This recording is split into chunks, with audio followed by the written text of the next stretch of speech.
Taylor, your host for tonight for another episode of GG Blitz. For today, ang pag-uusapan lang naman natin ang isa sa pinakamalaking MOBA game dito sa Pilipinas, hindi lang sa Pilipinas, sa buong mundo. So may I please introduce our guest for today? For our first guest, ito, napakagaling na shoutcaster, Amplifire! What's up? Hey guys! Maraming salamat sa pag-invite. And yeah, it's great to be back doing eSports stuff. Yes! And of course, our very own writer from GGNetwork, Ram Ronquillo. What's up? Uy, wow! Parang...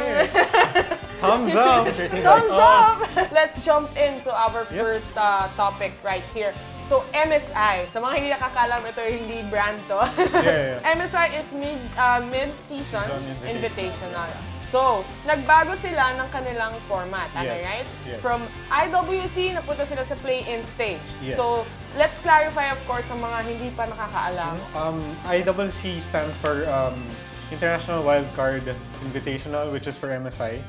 And then for Worlds, there's International Wildcard Qualifiers. What happens is they compete for 1 or 2 spots depending on which tournament.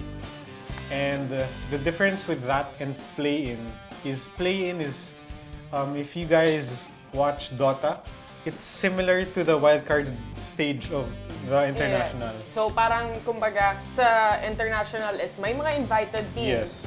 And yung wildcard is yung mga hindi na-invite, doon sila maglalaban-laban in order to go in sa ating tournament. So yun yung pagkakaiba nila. Ano yung sa tingin mo, disadvantage or advantages? What do you think? Yeah, well, I think nung narinig ko siya nung una, actually a lot of people were shocked at first kasi yun nga medyo maraming changes coming in. Like for example, yung Korea, for example, for Worlds, they eventually got a 3rd slot, automatic ganun. Pero for the sake of MSI, I think in general for both MSI and Worlds, I like the changes. Kasi relatively magiging mas madali yung kumbaga yung exposure.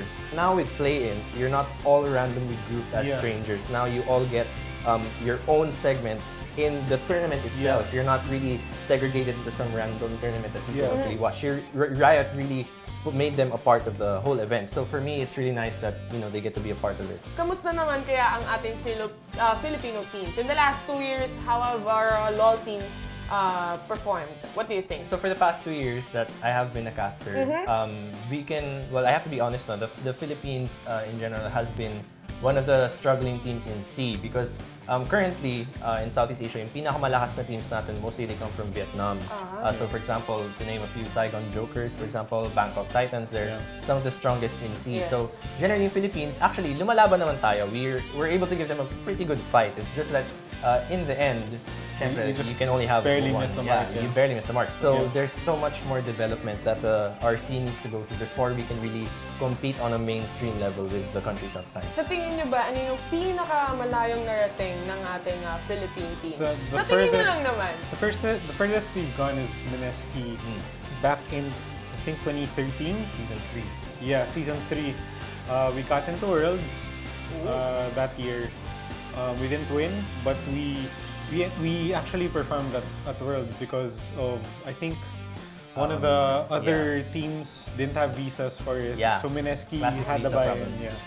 Anyways, let's jump into our next topic after ng MSI natin. And the biggest, ito talaga pinaka-inaabangan sa LoL tournaments is the Worlds. Okay. So, what do you think? Who's the team to beat? I think in South Korea is actually a celebrity, like he has endorsements and all that. So SKT, I think, is still the team to beat.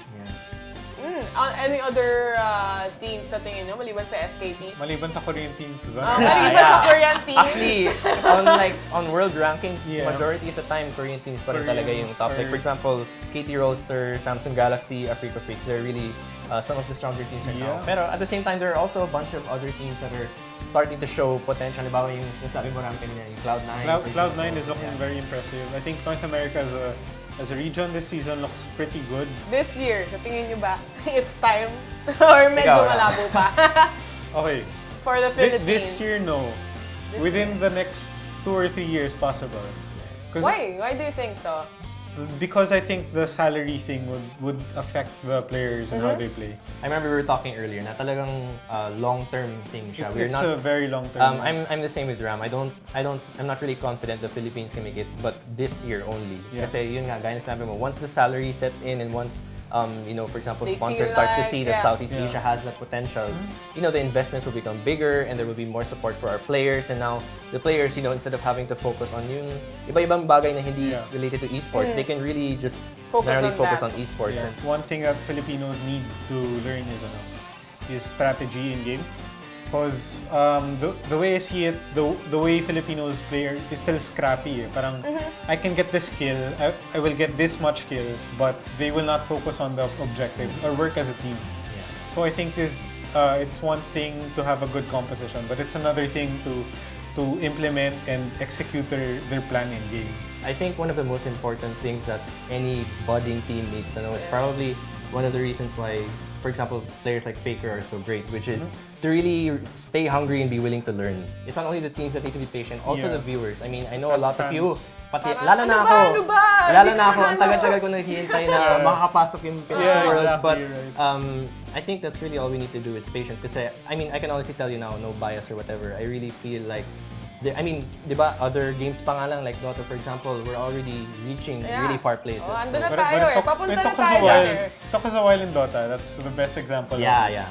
Ito na, last question na talaga. Ito na talaga yun. Who's the best LoL player in PH para sa inyo? I guess you'd have to pick from among some of the top teams. Kasi in the standings right now, Mineski is the number one team in the standing, and then followed by Acclaim Empire X. Well, I guess I'd have to pick either si EXO or si Tamsu.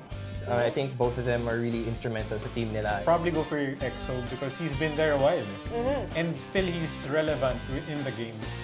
Parang siya yung mga old... Parang hindi siya nalalaos. Sila yung mga Dendi siguro ng Dota World. Yes. Thank you so much for watching. Again, see you next week, guys. GG Blitz again next Thursday at 8 p.m. So see you there, guys. Bye! Bye!